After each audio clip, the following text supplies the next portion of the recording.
నమస్కారం. సాయి భక్తులకు స్వాగతం. నేటి సాయి సచరిత్ర కథలో అపారమైన విశ్వాసానికి, బాబా ఊది మహిమకు నిదర్శనమైన ఒక అద్భుత లీలను తెలుసుకుందాం. మనిషి ప్రాణాపాయ స్థితిలో ఉన్నప్పుడు సాయి ఏ విధంగా కాపాడారో చూద్దాం. ఆయన బాబాను పూర్తి విశ్వాసంతో పూజించేవారు. ఒకరోజు బాబా ఆదేశం మేరకు ఆయన తన సొంత ఊరికి రైల్లో ప్రయాణమయ్యారు. వారితో పాటు మరో 4 భక్తులు కూడా ఉన్నారు. ప్రయాణంలో వారంతా రాత్రి భోజనం కోసం ఒక గ్రామ సమీపంలో రైలు దిగి ఆరుబయట నిద్రిస్తున్నారు. బాబాపై ఉన్న ధ్యాస వల్ల ఆయనకు నిద్ర పట్టలేదు. అదే సమయంలో ఆయన చేతికి ఏది తగిలిందో అర్థం కాలేదు. నిశ్శబ్దంగా గమనిస్తే అది ఒక భయంకరమైన సర్పం. ఆ విషసర్పం కాటు వేసింది. ఆ కాటుతో శరీరం అంతా విషం వేగంగా ప్రసరించడం మొదలైంది. పరిస్థితి విషమంగా ఉంది, కానీ భయపడలేదు.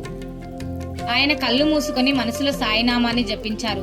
బాబా, నన్ను రక్షించే బాధ్యత నీదే అని వేడుకుంటూ వెంటనే తన దగ్గర ఉన్న సాయి ఊదిని తీసుకొని పాము కాటు వేసిన చోట ధైర్యంగా రాశారు.